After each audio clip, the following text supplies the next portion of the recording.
Thank you very much for the kind introduction. So we're not only going on a heist, but also, yeah, it's a little bit late already and it's getting darker outside, so probably it's a nice time to play a board game, right? But also the light in here is not so bright. Yes, I try to continue. So the light in here is not so bright, so let's see if we all can do well with these conditions, with having the small print on the board game description. Probably some of us would have already problems playing the game right because of problems with seeing everything perfectly. And this little story should show us that it is actually very important to be able to perceive well, especially with your visual senses when you're playing a board game. And this was basically the motivation behind looking into improving or exploring accessibility options in printable games, printable board games, through 3D printing. So I will further go into background and motivation, then let's talk a little bit about the related work, and then we will get into the design of a game. I'm not going to tell you exactly what are the rules of this board game because it's available online, but I will use some parts of the game as an example showing what can be done in order to improve accessibility. So first of all, main motivation is board games are fun. In this grade, this should be enough for motivation, right? Okay, to be more exact, board games are a fun way to address a topic and to enable interaction between people. So, for example, we have used board games to discuss sustainability topics. So actually there is a course on modeling sustainability in board games held by a colleague of me and myself at the University of Klagenfurt in every summer semester, where we are going to design board games in order to address sustainability aspects. It's also a nice way to disseminate project results. So we have made a board game as a result of a project where we discussed the spreading of an invasive plant species, which does so by cloning. So we took the name Game of Clones. And we then had the game that was explaining some of the issues that can be done in order to address the spreading of the plant. And the effort to make a game can really vary a lot. So, for example, for the project results dissemination, we had time because it was a project running over 3 years. So after, let's say, 2.5 years, we were more or less sure about the results. So we had sufficient time to design a board game, to test it. We had several test iterations. So it was rather a convenient way to come up. Still, in the end, we were quite late, because whenever you have a deadline, you know this probably, you will wait until the deadline has always passed, and then we are going to go to full speed. But this is a different problem of procrastination. But still, there was enough time. In this seminar I mentioned, people have 2 days of designing a board game, and then they have to come up with something. And even this is not that fast. It's still not a stressful lecture. There can be even more speedy board game designs. There is even a contribution to the 1-hour game jam. If you look up number 422, you'll find there a design of, one could call it a board game. It's basically things written on paper, cut out, and some dice taken from other games that make up a board game. By the way, also a board game on a heist topic, because the topic was heist there. 1-hour game jam, by the way, if I may make a little bit of advertisement, is a very nice page with weekly jams, mostly computer games, trying to make something within 1 hour. So if you can spend 1 hour, and if you don't mind being a little bit stressed within this 1 hour, go for it. This also addresses this quickly made, quickly played short games idea. Okay, but now back to the accessibility within board games. So we looked into related work, and what we found there was first some analysis. telling us that many of the related work, so this was a meta research on this, it focuses on accessibility in video games. It's also a very important topic, but the majority of research was on video games, not on board games. So we were interested on board games. Of course, we found also several works on board games. So one thing that is, if you think about it, probably anyway, a bit obvious, but there is also analysis that people most rely on visual information in board games.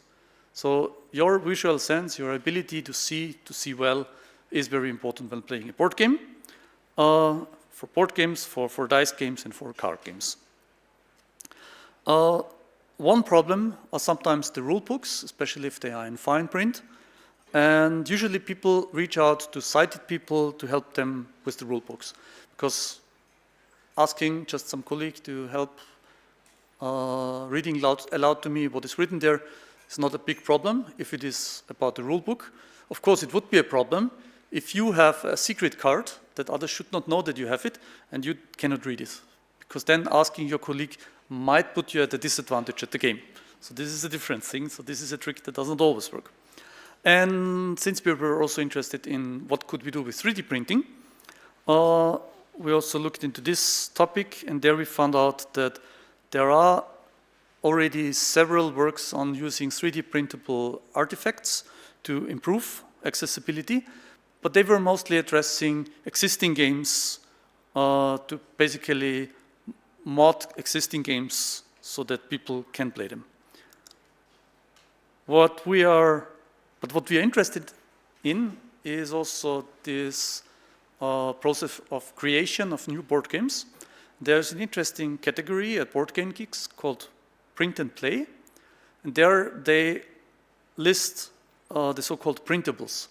So those are board games that you just don't order, and then you get a box sent to you that you can use for playing, but those are games you have first to make yourself. So usually they are designed in a way that they can be printed out. So you print the rule books, and sometimes also the list says you need to get some standard materials like dice or pawns or meeples from other games. If you're a board game player, this is not a problem at all to fetch those. And then you have a game that you can play. And this is a very nice category.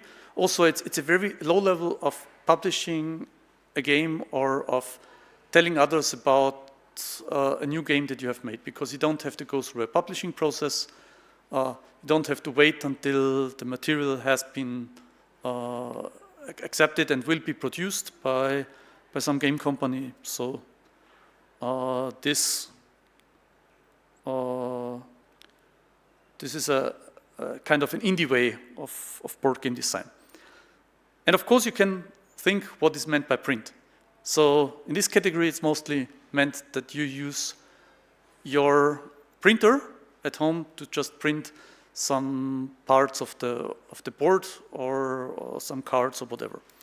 But of course, we can also think of print and play into 3D printing. And for example, we could think of printing all those dice or pawns or meeples also with a printer. And sounds nice, right? Because first of all, we could use individual figure designs. So there would be no need to use standard pawns or meeples. So we could go for something new. And if it is a zombie game, we could design our little zombies that are printed. They have to be printed then in a greenish filament. Sounds very nice. But of course, this would come with an effort for the people who want to play. Another advantage would be if you say, okay, I have those other materials at home, but I don't want to split up my existing games because that would create a mess. So this way I would get a complete game. So I just print out with the normal printer, with the 2D printer, the board, and I would generate with the 3D printer the figures, and I'm fine, right? So this sounds a bit like a great idea, but actually isn't, according to our experiences, because the problem is that 3D printing technology, the printing times are still very, very long. So we tried this, for example, at some of those seminars that we put the 3D printer there, and people could print their own designs. But basically, even for a very small bishop in a chess game that would be this size, it is already 20 minutes printing time. And in this case, okay, if I want a bishop, and I know it should be this size, and I have already the model, and I print it, okay, 20 minutes, seems still acceptable. But first of all, now think of a complete chess set that you want to print. And second, what if your figures are not standard figures, but individual ones? Because we said in the beginning, yes, this is great, we can go for individual figure design. So we design something, we print it out, we test it, we find out that this zombie looks nice, but it's not acceptable for our games because it's falling over all the time. So we have to reprint it and reprint it and reprint it, and you already lost 2 whole days on just designing one single figure. So printing times are very extensive. Also, the technology is not available at anyone. So one could kind of safely assume that probably having access to a 2D printer is kind of standard, but having access to a 3D printer, having access to certain filament colors and stuff like this is much more difficult. So this would also kind of reduce the amount of people that are even able to produce your game by a lot. And second, the quality, especially if you think of a die, that needs to be really well balanced in order not to be biased. So I would, if possible, I would not 3D print a die, but rather use a ready-made one that is well balanced, because otherwise it might affect the game. So the quality of the standard material that you can get is much higher from retail that is done in mass production. And also, printing with a 3D printer would require more investment on materials, so it also comes at some cost. Also, the main cost is the time that you would invest into it. So I would not recommend to now go and design 3D printables just for the fun of it, but there is an application case that makes it worth it, which would be the design for accessibility.